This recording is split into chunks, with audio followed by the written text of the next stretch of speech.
که قرآن باندې عمل نشته د امام الانبیاء حدیث موږ منو په حدیث باندې عمل شته دی نه په اسلام ته وګوره که موږ صحیح طریقې سره مسلمانان شو هر څه به صحیح وي دا مسلماني ده ته دکاندار له ورشه نو سیبه که د هغه نه الوګانه لې نو لاندې رینډې او د پاسه غټ دا مسلماني ده که ټماټر لې نو لاندې واړه د پاسه غټ نو طالب هغه واړه راکوي دا مسلماني ده اولاد دا پکې خبر شم کیدی شي خبرې شي وی په اسلام آباد کې نهال لاله وی د خروغ وکې خرڅولې دا سره مجاهده د خروغ وکې خرڅ صاحبه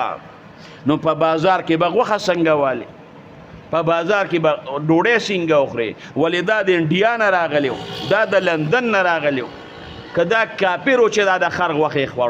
خرڅولې